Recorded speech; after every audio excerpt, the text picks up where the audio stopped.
Ok, c'est parti. Bonjour à toutes et tous. J'espère que vous êtes en forme en ce début d'après-midi, que vous n'avez pas trop encore dégusté de vin, mais ça viendra après. Je suis ravie d'animer cette table ronde sur un sujet qui peut paraître un peu tech, mais vous allez voir, on va vite le démystifier pour aller rapidement sur les cas d'usage et les retombées. Donc je m'appelle Karen Jou, je suis la CEO et cofondatrice de Doors. On est aujourd'hui le cabinet de conseil leader qui accompagne des grands groupes, des marques sur leurs projets d'innovation qui vont utiliser des technologies comme la blockchain, les mondes immersifs ou le gaming, voilà, dans des secteurs tous très différents. Et j'ai le plaisir d'être accompagnée par trois super speakers que j'introduirai juste après pour vous dire quelques mots sur le sujet du jour. Peut-être avant de dire un mot, qui dans la salle maîtrise le sujet de la blockchain? Enfin, maîtrise ou on va dire connaît à des notions. Pas mal. Qui est complètement largué et on vous jugera pas? Ok, donc les autres c'est entre deux, de ce que j'imagine. Ok, parfait. Vous inquiétez pas, on va essayer de pas trop parler de blockchain en tant que tel, mais plutôt de cas d'usage encore une fois. En fait, on va tourner cette table ronde autour de finalement l'exploration des cas d'usage que permet la technologie blockchain, mais aussi les mondes immersifs pour le monde du vin et des spiritueux et aussi du champagne. On va essayer d'être le plus concret possible. Et peut-être pour démarrer en guise d'introduction, on voit finalement qu'on est dans un contexte en pleine transformation, et je pense que je vous apprends rien en vous disant ça. Dans l'univers du vin notamment et des spiritueux, on a à la fois une consommation qui peut avoir tendance à baisser, ou en tout cas des nouveaux modes de consommation avec une nouvelle génération qui arrive avec ses attentes, ses envies, ses besoins. Un développement et un commerce international qui peut aussi vivre des soubresauts à certains moments, avec aussi son lot de challenges et de défis, comme le risque de la contrefaçon par exemple, mais ce n'est pas le seul. Et en même temps, en face de ça, le vin, les spiritueux, le champagne, qui sont un vrai joyau de notre terroir français et aussi international, que tout le monde chérit, que beaucoup de gens aiment collectionner. Beaucoup de gens aiment aussi l'expérience qui va autour. Et finalement, la question qui se pose, c'est comment on réinvente demain, ou en tout cas on repense le lien entre le vigneron et le consommateur, par exemple, mais aussi avec des investisseurs, avec des fans finalement du vin. Donc voilà un peu les thématiques qu'on va aborder cet après-midi. Et finalement, ce qui est intéressant de voir, c'est que cette année, et même je dirais depuis 2-3 ans, beaucoup d'initiatives ont eu lieu utilisant la technologie blockchain, mais aussi d'autres technologies au service de ces enjeux, des projets qui ont réussi, d'autres projets qui ont échoué, ou en tout cas qui ont été un peu plus compliqués. On va essayer de décrypter tout ça avec les trois super speakers, et avec une vision réaliste et de se projeter sur quelles seront les tendances et les enjeux de cette année. Donc j'ai le plaisir d'accueillir Sylvie Busca, qui est donc la fondatrice et CEO de Wine in Block. Je pense que tu pourras en dire un petit mot juste après. Mais Sylvie, voilà, qui a un parcours assez impressionnant, passé auprès de maisons de renom à des postes de direction générale, et qui désormais s'attache à accompagner des domaines de vin et de champagne grâce aux nouvelles technologies, notamment pour répondre à des enjeux de traçabilité, mais pas que, vous verrez ça juste après. On a Laurent ensuite, qui est donc qui se définit comme un néo-vigneron, ça c'est très intéressant, qui a repris le château Edmus, un grand cru à Saint-Émilion en 2020, qui était auparavant, qui a fait un super parcours dans la tech en passant notamment par Apple, qui a ouvert dès 2021, donc assez précurseur, le château Edmus à 30 investisseurs pour financer un nouveau chai, et qui a réalisé une première collection de Magnum en NFT dès 2022. Et la suite, je ne la tease pas, je te laisserai l'expliquer. Et enfin, Louis. Et qui est le boss de la Wine Tech aussi. Quand même. Et qui est le boss de la Wine Tech, effectivement. Mais ça, j'espère quand même que vous l'aviez remarqué. Merci, Louis. Et Louis, donc de Bonne Case, qui a débuté sa carrière en 2016 en tant que négociant. Il a lancé un premier site web de vin qui acceptait les crypto-monnaies dès 2018. Puis il a cofondé Wine Bottle Club et ensuite Intercellar. Pareil, j'en dis pas plus, je te laisserai l'expliquer. Vous êtes prêts ? Ok, c'est parti. On démarre tout de suite avec la première partie, peut-être sur qu'est-ce que la blockchain et le Web3 et pourquoi cela peut transformer l'industrie du vin. Donc rapidement, on ne va pas rentrer dans des considérations tech, mais la blockchain, c'est une technologie qui permet d'amener de la transparence, de la sécurité et plus de confiance en fait à l'ère du numérique et qui s'avère être très utile dans l'univers du vin. Et le Web 3, c'est un peu la nouvelle génération du web qui est composée de cette techno, mais aussi de l'intelligence artificielle, des réalités immersives. Et donc peut-être pour toi, Laurent, une première question. Quels sont pour toi les bénéfices pour le vigneron et pour le consommateur d'utiliser des outils comme la blockchain, les NFT, le Web 3 ? Et pourquoi on a besoin un peu de réenchanter ce lien entre le vigneron et le consommateur ? Il y a un an, jour pour jour, au même endroit, on présentait un premier livre blanc autour justement de ces NFT et de comment, en 10 points, il nous semblait qu'ils allaient pouvoir révolutionner le monde du vin. Donc, vous pouvez toujours télécharger ce livre blanc sur le site de la WineTech. Il est disponible. Il explique en 10 points ce qui peut se passer. Un an après, puisque c'est un peu le bilan, on regarde un peu les choses différemment. Et parmi ces 10 points, moi, et là je prends ma casquette de vigneron, la chose principale qui a été un atout pour moi, ça a été ma capacité à créer une relation avec le client final, une interaction.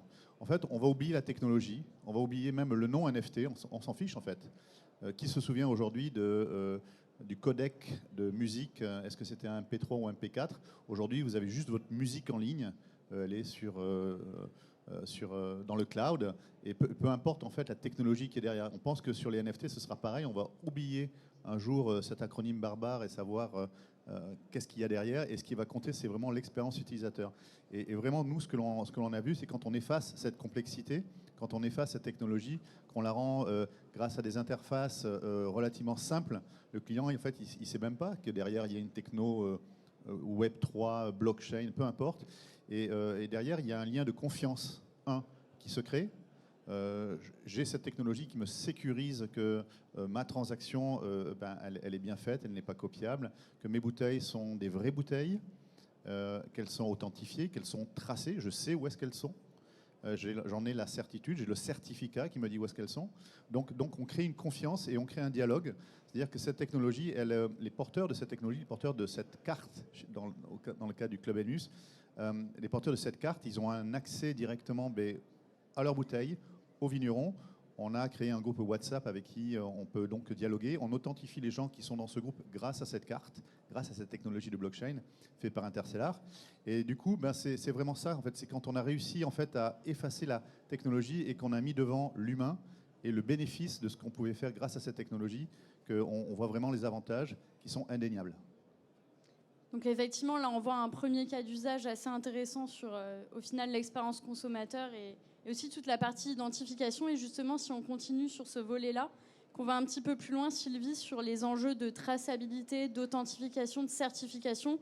Là aussi, on va essayer d'enlever la tech, mais quand même, la tech peut apporter des choses assez importantes et surtout indispensables en fait dans le contexte de l'industrie du vin. Donc, est-ce que tu peux nous parler de ces sujets-là, de ce que vous avez développé du coup Oui, bien sûr. Alors, je rejoins Laurent. Effectivement, au départ, on parlait beaucoup de blockchain et finalement, on a fini par abandonner totalement le nom. Aujourd'hui, on préfère parler de passeport digital sécurisé par la technologie blockchain, ce qui lui donne vraiment un niveau de sécurité ultime. Alors nous, chez One in Block, en fait, l'idée, c'est vraiment de doter chaque bouteille de son propre passeport digital. Pourquoi ? Pour permettre l'authentification d'une bouteille partout dans le monde de façon très simple, avec un simple smartphone, d'assurer aussi la traçabilité des vins, d'assurer leur provenance et de créer un lien de confiance effectivement avec le consommateur final, puisque avec un simple smartphone, le client accède au passeport digital de la bouteille, il n'a pas besoin de passer par un intermédiaire, il s'assure lui-même de l'authenticité, de la traçabilité et de la provenance de sa bouteille. Donc en fait, c'est vraiment recréer ce lien de confiance dans un secteur où il y a énormément d'intermédiaires, puisque dans le vin, c'est quand même très particulier. On a le domaine, on a le distributeur, le retailer, l'importateur.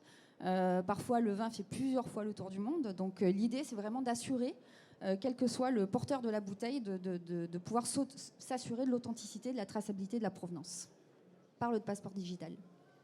Je pense qu'on reviendra après sur des exemples concrets.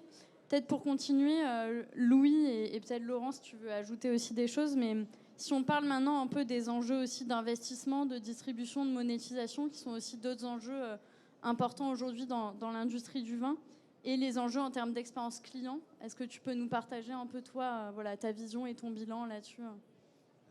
Tout à fait. Bonjour, bonjour à tous. Merci d'être là. Merci Karen.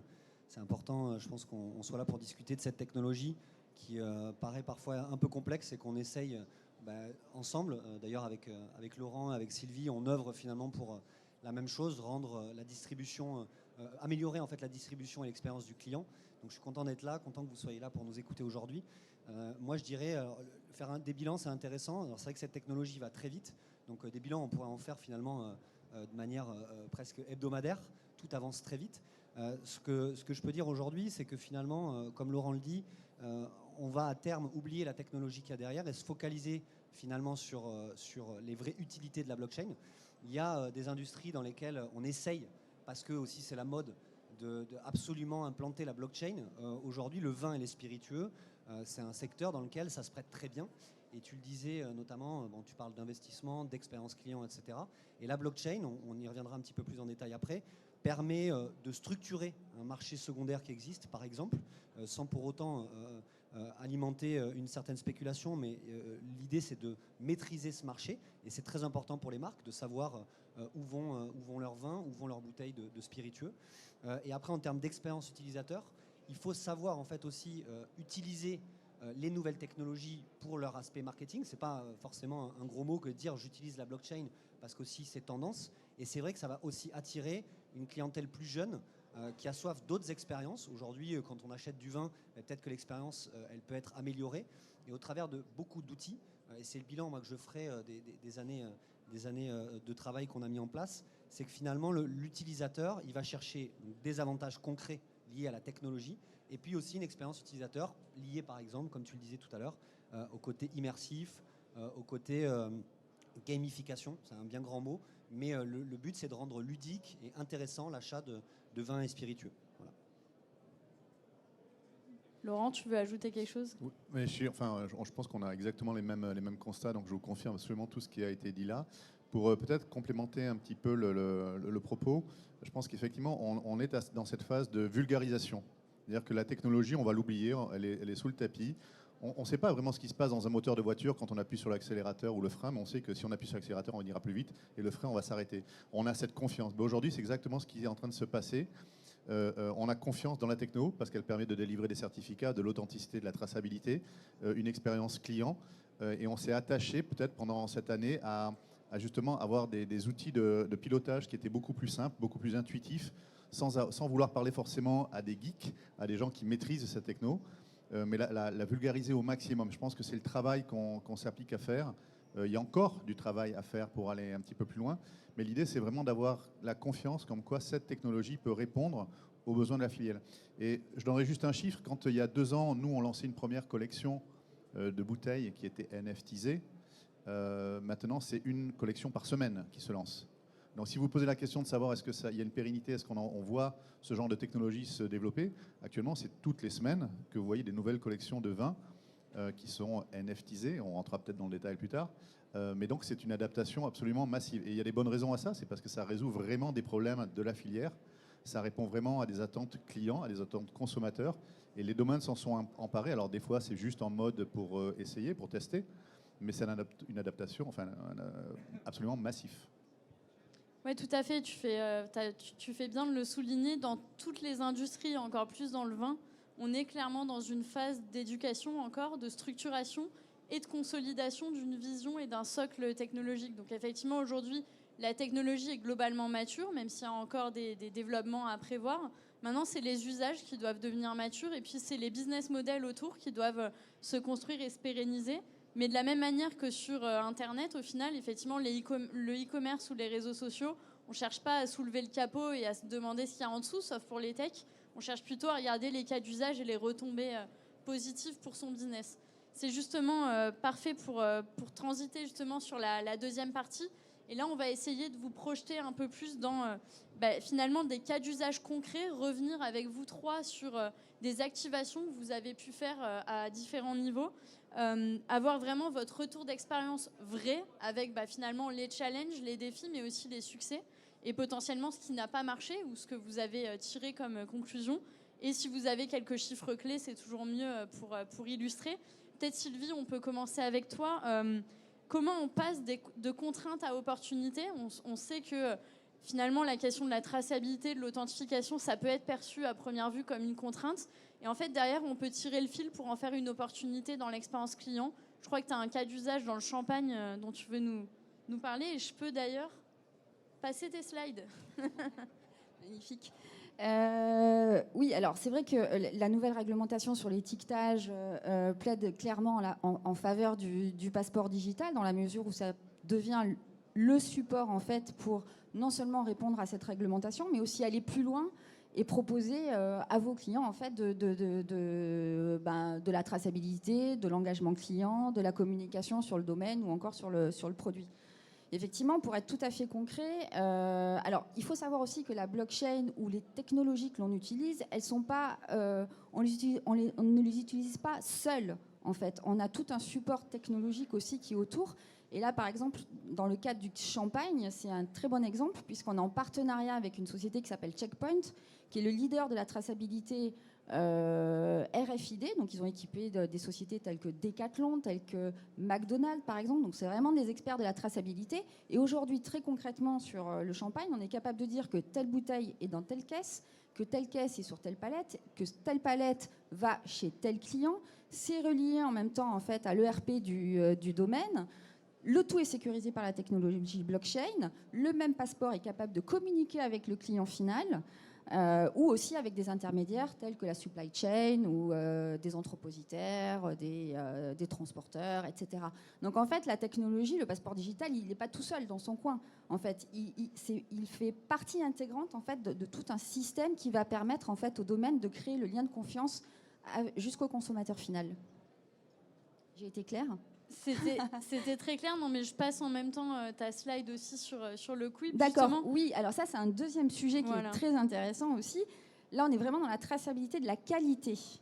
On a créé un petit boîtier électronique qui s'appelle le Quib et qui va venir tracer les alarmes de température et d'hygrométrie des vins ou des caisses pendant leur transport et leur stockage. Donc là c'est très simple, ce petit boîtier, toujours pareil, enregistre des alarmes qui vont être enregistrées dans la blockchain. Donc personne ne peut les modifier ou encore les effacer. Donc le domaine équipe ces caisses, ces palettes, ces containers de ce boîtier électronique.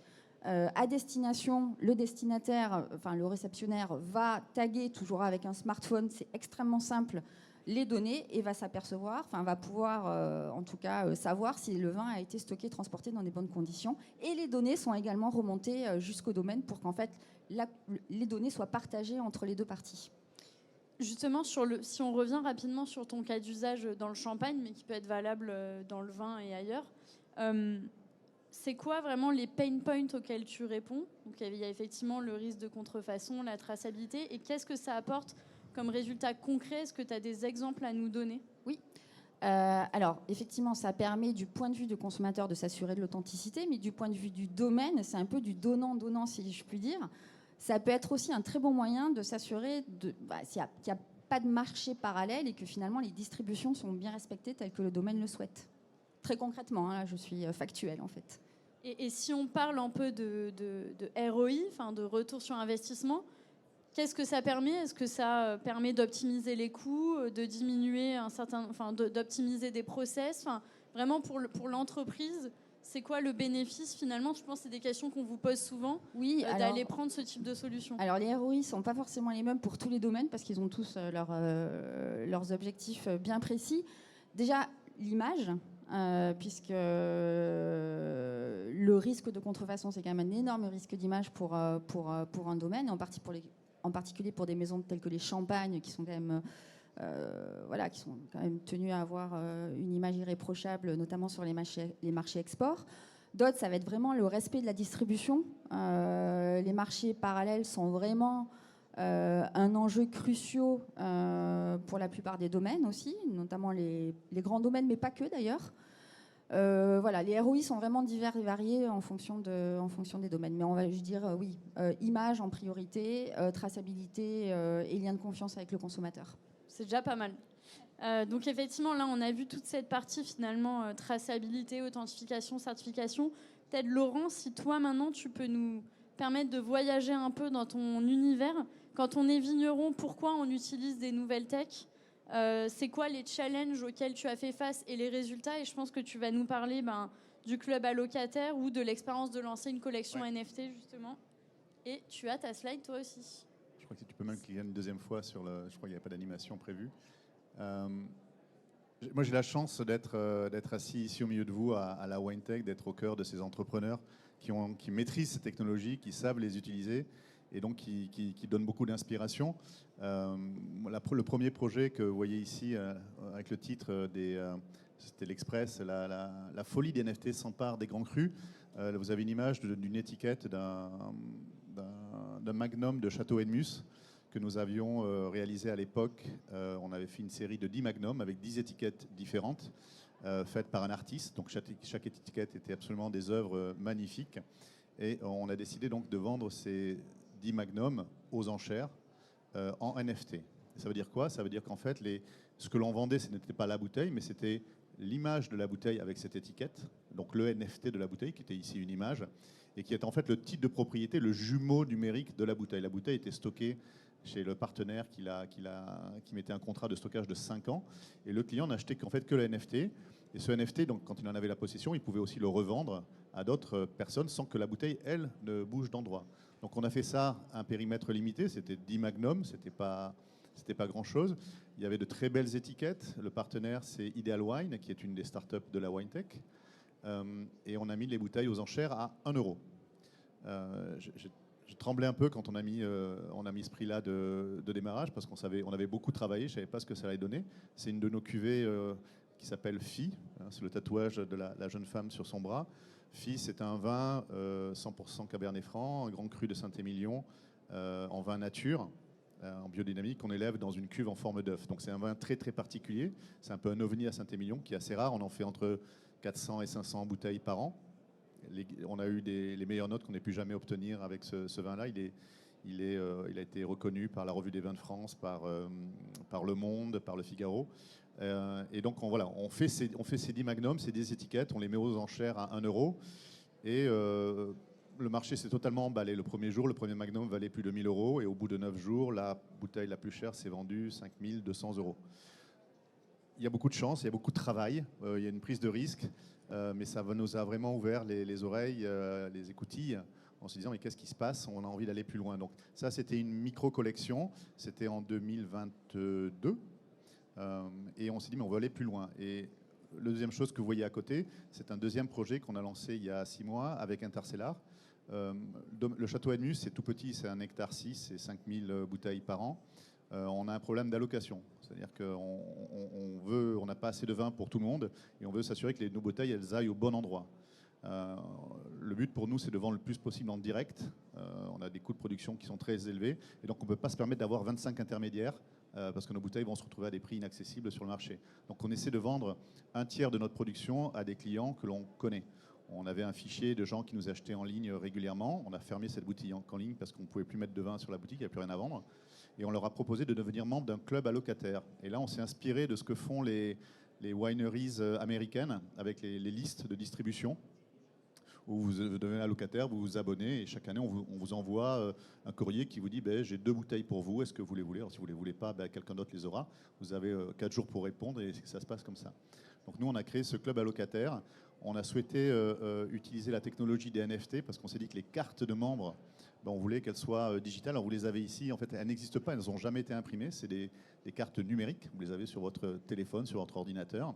Et la seule entreprise qui était capable de réaliser cette performance technologique, c'était Intercellar, l'entreprise de Louis, avec qui on a un peu essuyé les plâtres. Et on a décidé donc de créer ce club d'allocataires où les cartes étaient des cartes numériques, digitales, en NFT. C'est-à-dire qu'elles sont donc incopiables, on peut les transférer avec une valeur. Elles sont tracées, elles sont authentifiées. On a fait des cartes de 6 bouteilles, de 12 bouteilles, de 24 bouteilles. On a fait une grande campagne d'information au niveau de nos membres, au niveau de la communauté d'Intercellar, qui est la plus grande communauté d'acheteurs aujourd'hui pour ce type de vin. Et on a mis en vente un jour bien donné. Et en une journée, on n'avait jamais vendu autant de vin. Je crois qu'on a vendu ce qu'on vendait en une journée, on vendait en 8 mois. Et donc les gens ont compris ce que c'était, ont adhéré au concept, On stocke les bouteilles pour eux, ils ont leur carte de membre, on stocke les bouteilles pour eux. Quand ils veulent les recevoir, ils nous le disent. Ils ont une interface sur Intercellar et on leur livre les bouteilles où ils veulent. Et je vais vous livrer quelques chiffres un peu pour que vous compreniez ce que ça nous a permis, nous, d'apprendre. Premièrement, on a la moitié de nos clients qui étaient des anciens clients. Il y a des gens qui nous achetaient du vin sur notre boutique en ligne quand elle était ouverte. La moitié, on fait partie de ce club allocataire. L'autre moitié, c'était des gens qu'on ne connaissait pas et qui venaient de l'univers d'Intercellar, qui venaient des crypto-monnaies, qui venaient de cet univers-là. Et donc, ça nous a permis d'adresser une nouvelle clientèle qu'on ne connaissait pas, premièrement. Deuxième chose, on a rajeuni de 10 ans la moyenne d'âge de nos clients. On était plutôt sur des gens qui avaient autour de 45-50 ans, des clients d'un Grand Cru, de Saint-Émilion, etc. Et là, on a gagné 10 ans. C'est-à-dire qu'on s'est retrouvé à vendre nos bouteilles de Saint-Émilion Grand Cru à des gens qui avaient 23, 26 ans. Quand je vous parle d'âge moyen, c'est l'âge moyen, mais on a des gens très jeunes, des femmes. La proportion de femmes est passée de 6% à 12%. C'est pas encore la parité, mais elle a doublé. Et troisième chose dont je voulais vous partager, c'est qu'on a trouvé des clients grâce à cette technologie, grâce à Intercellar, sur des territoires qu'on ne connaissait pas. On a maintenant 30% de nos clients qui sont à l'étranger. On a trouvé des clients à Oman, au Cambodge, à Singapour, en Colombie. Ça, c'est pour les pays exotiques. Mais on a une grosse population aujourd'hui de Suisses, d'Anglais, de Belges, qui sont devenus membres du club. Donc 30% de la population hors France. Voilà, donc ça c'est très concret. C'est ce qu'on a réalisé, c'était au mois d'octobre, je me souviens bien. Et on est très contents. Là, on a fermé les ventes parce qu'on n'avait plus de vin à vendre. On va remettre quelques cartes en distribution au mois d'avril. Il nous en reste une cinquantaine qu'on va pouvoir proposer. Et je vous invite à vous inscrire sur la liste d'attente sur Château Edmus, tout simplement. Super intéressant, Laurent. Et je pense que les chiffres et les tendances sont hyper intéressantes. Juste si tu peux, je me permets de challenger un petit peu, mais j'imagine qu'il y en a qui ont des questions, parce que tout a l'air simple comme ça et hyper positif. Est-ce qu'il y a des défis, des challenges auxquels tu as fait face avec Louis, du coup? Voilà, c'est quoi, et vraiment dans ta vision de vigneron, pour ceux qui peut-être voudraient faire pareil ici dans la salle, voilà, est-ce qu'il y a eu des défis, des challenges qui sont importants à avoir en tête et qui sont du coup qu'on peut largement dépasser puisque c'était une réussite? On est sur les plâtres, hein, donc forcément quand on innove comme ça, quand on fait un truc, on va s'inspirer de wineries américaines, de technologies ici et d'un besoin là. Enfin, tout n'est pas parfait. On a beaucoup transpiré le jour où on a mis en vente parce que bien entendu le serveur a explosé, ça répondait pas. Des gens nous appelaient en nous disant mais j'arrive pas à acheter. Donc on a trouvé, il a fallu qu'on fasse des fichiers Excel pour bloquer les ventes, pour les réinscrire au fur et à mesure à la main. Mais bon, ça fait partie de l'expérience. Mais ça s'est bien passé au final, hein, je rassure. Après, un défi, c'est toujours la logistique. Quand quelqu'un vous appelle 3 jours avant Noël et vous dit voilà, je suis en Allemagne, je voudrais pour mettre sur la table dans 3 jours recevoir mes bouteilles, c'est compliqué. Donc on s'est retrouvé on a trouvé des solutions, c'est-à-dire qu'on l'a fait à la main, on a trouvé des DHL à des prix exorbitants et on a réussi à faire en sorte que les clients puissent recevoir leurs bouteilles en Allemagne pour mettre sur la table de Noël. Mais voilà, c'est ce genre de détails où le diable est toujours dans les détails. Quand tu innoves, tu prends des risques, tu sais que tout ne sera pas parfait. Il faut être réactif, il faut assumer le fait de pouvoir, il faut être transparent vis-à-vis de ses clients en leur disant attendez, non, là ça ne marche pas, on s'excuse, on va améliorer, on revient vers vous quand ça fonctionnera. C'est comme ça que tu crées la confiance aussi. Effectivement, pour raconter une anecdote, nous aussi dans le luxe, on a lancé récemment une activation. Toutes les parties où on se stressait ont fonctionné sur la tech. Ce qui a bloqué, c'était la logistique. Et donc finalement, c'est pas la blockchain ou le Web3 qui posait problème, c'était juste des problématiques traditionnelles. Merci beaucoup Laurent pour ton témoignage. Peut-être Louis, du coup, pour finir un peu sur ce bilan et les cas d'usage concrets, comment toi tu abordes en fait cette disruption du marché du vin et des spiritueux? Raconte-nous un peu ce que tu fais concrètement avec Intercellar, même si on a eu un avant-goût, et aussi Wine Bottle Club. Et pour toi, qu'est-ce qui change en fait dans la stratégie marketing aujourd'hui d'un domaine de vin ou d'un spiritueux, et comment on y adosse des actifs digitaux pour voir plus loin, finalement, construire de nouveaux types d'expériences? Alors avant de parler des succès et des écueils qu'on a eus, comme tu le disais, c'est important peut-être que je redéfinisse exactement ce qu'on fait. Donc sur intercellar.io, bon là vous avez une visibilité sur sur notre site web. Finalement, on est un peu... Alors on a parlé, Sylvie a parlé de traçabilité de la bouteille, traçabilité de la qualité. Laurent parlait de traçabilité finalement du consommateur au travers de cartes, au travers d'un club. Finalement, en fait, nous sur notre plateforme, l'idée c'était de regrouper tous ces acheteurs et ces différents cas d'usage au sein d'une même entité. Et en fait, c'est très simple ce qu'on fait sur notre marketplace. On vend du vin de manière traditionnelle, sauf que derrière, on utilise la blockchain pour créer, comme le disait Laurent, des jumeaux digitaux des bouteilles. Donc ça va permettre en fait finalement aux gens de pouvoir confectionner une cave digitale. L'actif physique, la bouteille physique reste stockée physiquement dans un entrepôt. Et finalement, ce double digital, on va pouvoir le garder dans son portefeuille, dans sa cave numérique, pour pouvoir faire vieillir ses vins et se les faire livrer plus tard. On va pouvoir les échanger. C'est très important. Aujourd'hui, les gens aiment pouvoir échanger des choses. Tiens, j'ai une caisse d'Edmus, je vais l'échanger contre une bouteille de Pétrus, on va dire plutôt pour être plus équivalent. Je ne sais pas, mais en tout cas, les échanges. Pourquoi pas la revente également. Donc en fait, on va venir structurer un marché grâce à cette technologie. Donc ça, c'est vraiment le concept qu'on essaye de mettre en place. Et comme le disait, donc on a fait plusieurs lancements. Vous avez quelques exemples ici. Smith Olafite, on a fait une winery en Espagne. On a lancé Champagne Carbone.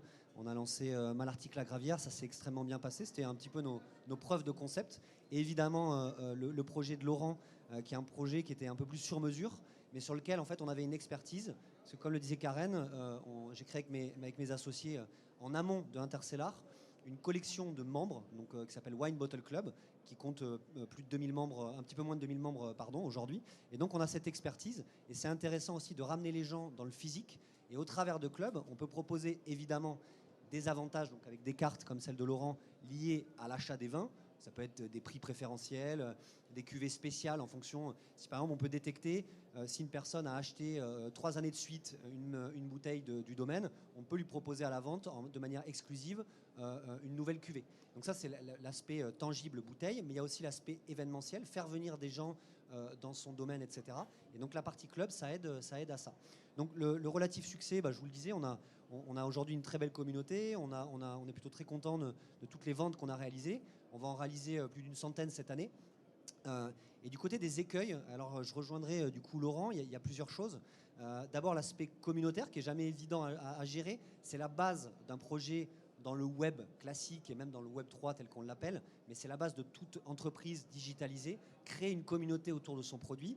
Et le pendant de ça, c'est que la communauté, elle est exigeante, elle contacte les gens directement entre affaires des réseaux sociaux, etc. Donc c'est quelque chose d'assez complexe à gérer et qui prend du temps. Je parle de temps du coup, et c'est le deuxième écueil. Quand on œuvre au sein d'une entreprise comme la nôtre, on fait face à des soucis et des défis plutôt technologiques. Donc ça prend du temps déjà en termes de tech et ça prend du temps en termes d'acclimatation. Donc qu'est-ce qui prend du temps? C'est d'aller convaincre les vignerons, c'est d'aller vous convaincre de l'utilité de cette technologie et d'aller convaincre aussi les consommateurs de la pertinence de notre projet et du fait qu'en fait l'expérience utilisateur est très intéressante. Et ça, vu que ça prend du temps, ça oblige certaines sociétés, c'était notre cas, à lever des fonds, ce qui n'est pas un problème. On a levé 1 million d'euros, on vient de clôturer notre première levée de fonds. Mais finalement, voilà, c'est des choses qui prennent du temps et on est vraiment dans l'environnement start-up. Donc les deux principaux écueils, c'était cela, le temps et la gestion aussi, évidemment, de la communauté. Et on va travailler cette année pour essayer de continuer à trouver des solutions. Super, merci beaucoup. On passe à la dernière partie sur plutôt se projeter en fait sur l'avenir. Là, on a fait pas mal le bilan de cas d'usage que vous avez éprouvé cette année ou les années passées.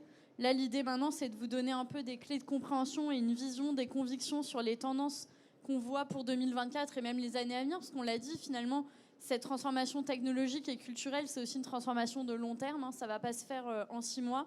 Les briques qu'on est en train de poser aujourd'hui, elles doivent toucher l'ensemble des business dans plusieurs années. Peut-être chacun dans le sens que vous souhaitez. En un mot, ou en plusieurs si vous voulez, peut-être vos perspectives et les tendances fortes que vous voyez sur l'année à venir.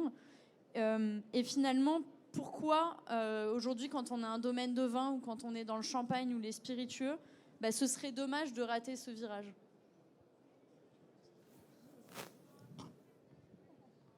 De mon point de vue, c'est une technologie qui va se généraliser, qui va impacter tous les secteurs du vin. Et je pense qu'on fera du Web 3, du NFT, de la blockchain, tous bientôt, mais sans le savoir. Encore une fois, on aura réussi à simplifier ce que voit l'expérience utilisateur et que derrière le moteur seront ces technologies et les gens ils auront leur cave dans le cloud. Mais est-ce que derrière, quelle est la technologie et on s'en fiche en fait quelle est la technologie, on veut juste que ça marche et que ça délivre la promesse et c'est le cas. Je pense que tous les concepts, les proofs de concepts, les preuves sont là aujourd'hui. Enfin, et l'intérêt massif que l'on voit de tous les vignerons, la salle est pleine, hein, les gens sont debout derrière et ça veut bien dire quelque chose. C'est qu'on se pose des questions, on a envie de voir, on a encore envie de tester. Donc pour moi, il n'y a aucun doute là-dessus, comme quoi c'est une des technologies clés qui vont impacter le monde du vin. Et je dirais, au-delà de ça, pour moi, c'est une technologie qui permet de recréer du lien. Et ça, c'est une des choses que j'ai appris, que j'ai découvert en fait. Ce club, nous, des allocataires, le club Elmus, on a un groupe WhatsApp avec donc tous les membres y ont accès. Donc je leur envoie des nouvelles, je leur dis que je suis là par exemple aujourd'hui, je leur envoie une coupure de presse, je leur propose de voter pour le nom d'une nouvelle cuvée, je lance un débat sur un sujet et le taux de réponse est juste incroyable. C'est-à-dire que les gens en fait, peu importe qu'ils soient en Colombie, à Oman ou à Berne en Suisse, eh ben, ils me répondent, ils me parlent, ils se parlent entre eux. Et donc on se retrouve avec des gens qui ont des sujets communs, qui sont passionnés. Et alors ça prend du temps, hein. Des fois un groupe WhatsApp, quand vous n'êtes pas connecté pendant 2 jours, vous avez 150 messages.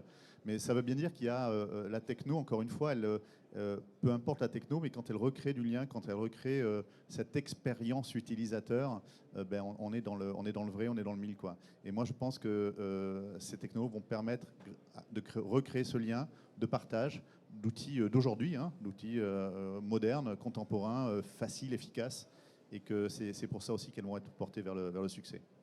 Et d'ailleurs, pour compléter ce que tu dis, c'est souvent quelque chose que beaucoup de gens ne voient pas, mais cette technologie peut amener encore plus de liens humains aussi, peut permettre des rencontres, des expériences humaines, ce qui peut parfois paraître un peu bizarre vu qu'on parle d'immersif ou de Web3, mais effectivement... Ouais.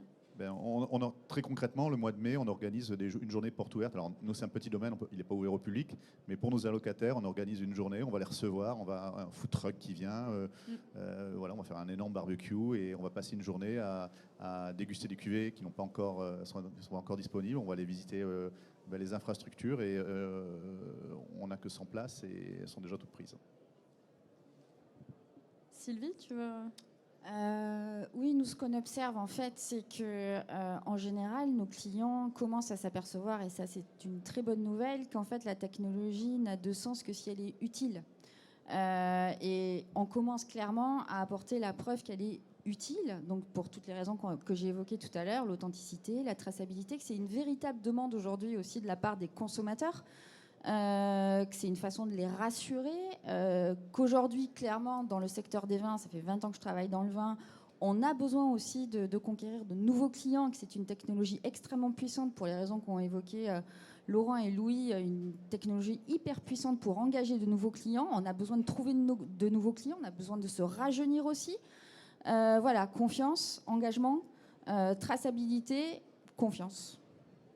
Et peut-être aussi, tu l'as dit tout à l'heure, mais le fait d'avoir une vraie convergence entre plusieurs technologies. Oui, ça c'est important. Ne pas les opposer, je pense que c'est important. Ne pas les opposer. On s'inscrit vraiment dans la philosophie de chaque domaine, parce qu'on peut s'adapter aussi à la philosophie de chaque domaine. Hein. Plus de traçabilité, moins de traçabilité, de l'engagement client. On est capable aujourd'hui, avec cette technologie associée à d'autres socles technologies, de s'adapter vraiment à la stratégie commerciale de chaque domaine. Louis ? Du coup, pour conclure sur la vision, je pense, du marché, beaucoup d'experts s'attardent et surtout s'accordent à dire que 2024 sera l'année du Real World Asset, donc l'année dans le web des actifs digitaux. Et en fait, finalement, on est à la convergence de technologies qui existent déjà depuis très longtemps. Le métavers, ça existe déjà depuis longtemps. Il y avait déjà Second Life à l'époque qui existait. La gamification, les jeux vidéo existent depuis longtemps. La réalité augmentée existe également depuis très longtemps. Les casques Oculus, etc. Vous avez dû voir aussi Apple qui lançait son propre casque. Et en fait, la pierre angulaire, la cerise sur le gâteau qui manquait, c'est qu'est-ce que je vais mettre en fait dans ces univers parallèles. Et ce sont les real world assets, c'est-à-dire les jumeaux digitaux d'actifs physiques qui existent réellement. Et en fait, la propriété va devenir digitale, même si elle est également physique. Et c'est ça en fait qui manquait. On vient enrober, habiller la mariée de plusieurs technologies qui existent déjà depuis très longtemps. Donc en fait, au travers, nous dans le secteur qui nous intéresse, les vins et spiritueux, ça va permettre en effet d'améliorer considérablement l'expérience utilisateur et finalement d'aller chercher des nouveaux consommateurs, parce que je pense qu'on est tous là plus ou moins pour la même chose, trouver des nouveaux consommateurs, surtout en ces temps de déconsommation où on parle évidemment de baisse de la consommation d'alcool, ce qui n'est pas un mauvais point en soi. Mais l'idée, c'est que les gens et les jeunes générations puissent être intéressés par l'univers des vins spiritueux de manière globale, au travers d'un jeu, d'une gamification, au travers d'expériences physiques qu'on peut compléter avec le digital. On peut par exemple avoir livré des bouteilles physiques avant de réaliser une dégustation virtuelle sur un métaverse. Il y a plein de choses qui sont possibles. Donc la vision pour 2024, c'est celle-là, c'est le Real World Asset qui va être intégré au travers de différentes technologies qui existaient déjà et qui sont en train d'exploser. Donc le métaverse, parce qu'il y a eu l'année des crypto-monnaies, je parle récemment, il y a eu les NFT, il y a eu le métaverse, toutes ces tendances finalement se sont cassées la gueule parce qu'il n'y avait pas encore le liant, et le liant est là aujourd'hui, et dans les vins spiritueux, ça se prête très très bien. Voilà. Alors peut-être avant de prendre quelques questions, j'adore faire cet exercice, mais c'est hyper compliqué. On est en 2035, c'est quoi l'expérience client de demain dans le vin, Laurent? En un mot, selon toi. Alors en 2035, je suis sur mon smartphone. Je vais pas avoir des lunettes sur moi tout le temps comme ça. Je suis quand même sur mon smartphone. Je viens de me rendre compte que j'ai un dîner de famille dimanche. Bien sûr, j'ai aucun vin chez moi stocké. Par contre, je regarde ma cave. Effectivement, j'ai un grand cru Saint-Émilion, Château Edmus 2016. Il est délicieux. Je fais livrer. Et j'aurai mon vin pour dimanche qui arrivera et qui aura été parfaitement conservé depuis aujourd'hui jusqu'à 2035. Il sera dans les parfaites conditions. Une bouteille authentifiée qui aura été conservée à plat, à la bonne hygrométrie et à la bonne température. Il sera parfait pour être dégusté en 2035. Je vous l'assure. Tu nous donneras la date. Hein. Sylvie ? C'est une bonne question. Je ne sais pas, je n'ai pas vraiment réfléchi. Non, ben si, pour moi, c'est vraiment le vin. On est quand même dans le concret, on est dans le plaisir, on est dans le partage. Donc, c'est lorsque nos technologies auront vraiment réussi à faire ce lien de plaisir, de partage entre le consommateur, moi consommateur, j'ai envie de connaître le vigneron qui est derrière la bouteille que j'ai sur la table et de vivre des expériences incroyables qui n'étaient pas forcément possibles jusqu'à présent. Il y aura certainement de nouvelles technologies qui vont encore aider à ça. Oui, c'est vraiment le lien direct avec le domaine grâce aux nouvelles technologies et grâce à nos technologies. Et Louis ? Et moi, j'irai dans la continuité de ce que vous dites tous les deux. On est le dimanche pour ce fameux, c'était un déjeuner ou un dîner, je ne sais plus. Un déjeuner. Et donc, on a reçu la bouteille, c'est génial, grâce à cette technologie. Et puis finalement, attention, je ne veux pas vous faire peur. Hein. On est en 2035, c'est quand même assez loin. Mais on met tous notre casque, parce que moi, je vous dis, ça va être cool. On va déguster, au moins Laurent en personne, sous forme d'un jumeau numérique, va nous présenter la bouteille. Donc on fait la dégustation avec lui, au moins le début de la dégustation. Il nous explique, il est à côté de nous en fait au travers de ce casque de réalité virtuelle. Et puis après, on pose le casque et on passe un bon moment. Mais on intègre de manière intelligente et subtile la technologie pour sublimer l'expérience. Voilà. Super, j'espère qu'on vous a fait voyager. En tout cas, ce qu'on peut retenir, c'est que la technologie, elle est là et elle est là pour durer et pour aider, accompagner cette transformation de l'industrie du vin. Mais ce qui reste quand même cool, c'est qu'on continuera de déguster du bon vin. Voilà, merci à tous les trois. Et s'il y a des questions, merci. Je crois qu'il ne reste pas beaucoup de temps, mais on peut en prendre quelques-unes.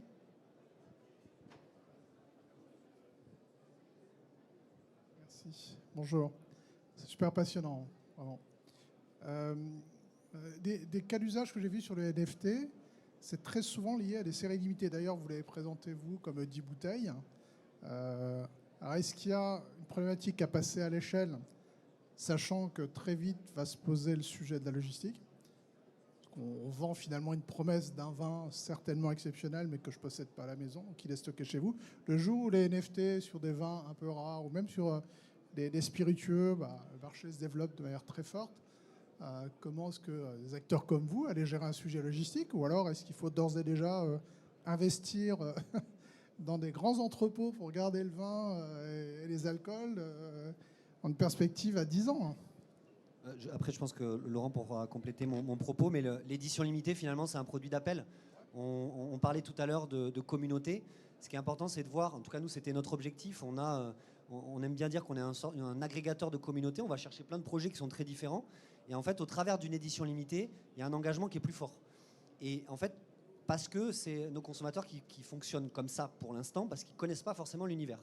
Donc au travers d'une édition limitée, on va les attirer, ils vont dire tiens, c'est chouette, il y a un produit, ils aiment collectionner, c'est comme les cartes Pokémon, c'est comme plein d'autres choses, sauf qu'in fine, ça se déguste.